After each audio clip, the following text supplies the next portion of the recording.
I wish we'd stop telling everyone to practice mindfulness. Now, before you click away, I'm a therapist. I teach mindfulness almost every single day. I believe it can be incredibly powerful, but I also think it's become one of the most misunderstood words in mental health. As a therapist, I'll often hear someone say, I tried mindfulness. It didn't work. So I'll ask, tell me what you tried.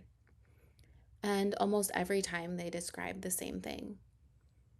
They download an app, they listened to a guided meditation, they focused on their breathing for 10 minutes, and when they didn't feel calmer or they noticed their mind wandered, they decided mindfulness just wasn't for them. But that's a little like saying exercise doesn't work. Which exercise? Running, swimming, yoga, weightlifting? And what are you trying to accomplish? Strength, endurance, weight loss, performance? Those are completely different activities that train your body in different ways. So, why do we treat mindfulness like it's just one thing? I think we've accidentally started using the word mindfulness to mean almost everything. Grounding gets called mindfulness, meditation gets called mindfulness, breathing exercise get called mindfulness, body scans get called mindfulness, visualization gets called mindfulness, paying attention to your thoughts gets called mindfulness. But those aren't all the same skill. They have different purposes. They create different effects, and they aren't designed for the same situations. Imagine opening a toolbox. Inside, you find a hammer, a screwdriver, a wrench, and a measuring tape. You wouldn't say, these are all hammers because they all came from the toolbox. You would understand that each tool has a different job. A hammer is useful when you need to drive in a nail. A screwdriver is useful when you need to tighten a screw. A wrench is useful when you need to loosen something that's stuck. Mental health tools work the same way. Breathing, grounding, meditation, visualization, and body awareness are different tools. They're not interchangeable. And mindfulness isn't necessarily another tool sitting in the box. Mindfulness is the skill that helps you notice what tool you need and how you are using it.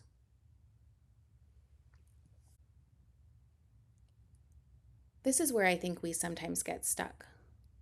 Someone says, try mindfulness, but they don't explain what they actually mean. Are they asking you to sit quietly and meditate? Are they asking you to notice your thoughts? Are they asking you to breathe slower?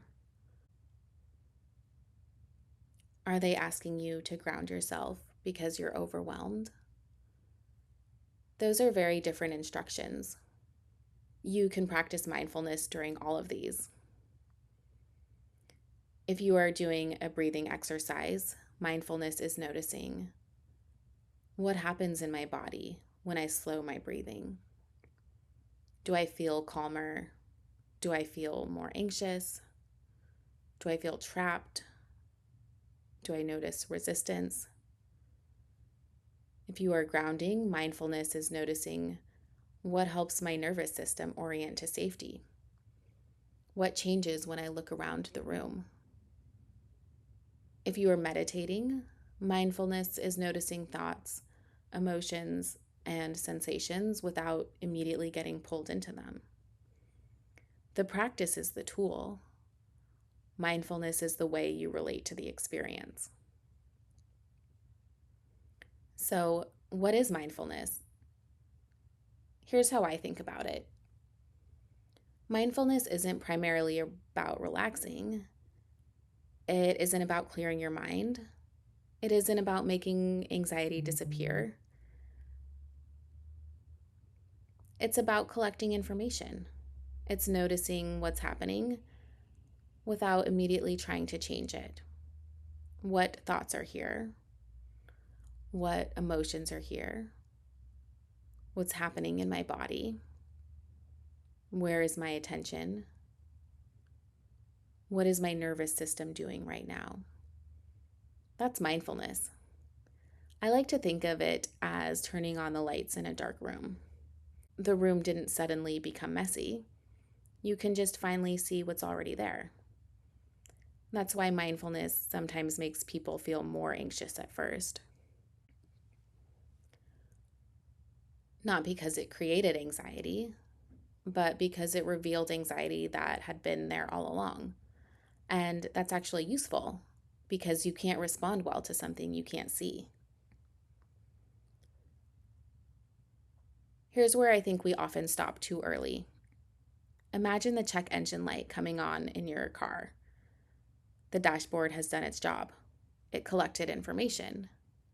It alerted you that something needs attention.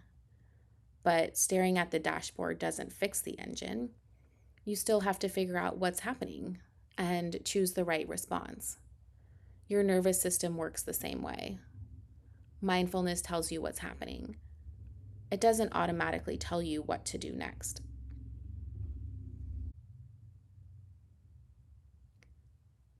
This is the part I wish more people were taught. Once you've gathered information, you need to ask a different question. Instead of asking, how do I make this feeling go away? Ask, what is my nervous system trying to tell me? Or, what does it need right now? Because different nervous system states need different interventions. If you're overwhelmed, you might need distress tolerance. If you're disconnected, you might need grounding. If your body is full of energy after stress, you might need movement. If you've been isolated, you may need connection. If you're stuck in your head, creativity might help shift how you're processing your experience. If you aren't even sure what you're feeling, that's where mindfulness is incredibly helpful. None of those tools are better than the others. They're just designed for different jobs. This is the framework I teach my clients. 3 simple steps. Notice. Gather information, don't judge it, just observe. Understand. What is your nervous system communicating? What function might this response be serving? Choose. Which tool actually matches what you've discovered? That's very different from trying random coping skills and hoping one works. It's learning how to respond intentionally. My hope isn't that you become really good at meditation. My hope is that you become really good at understanding your nervous system. Because healing isn't about finding one perfect coping skill. It's about building enough awareness to recognize what's happening, enough understanding to know why, and enough flexibility to choose the tool that fits the moment. If you've ever thought, why am I like this? Why doesn't this work for me? It may not be that you're doing it wrong. You may have simply never been taught how to understand your nervous system or how to choose the right tool. That's a skill. And like any skill, it can be learned.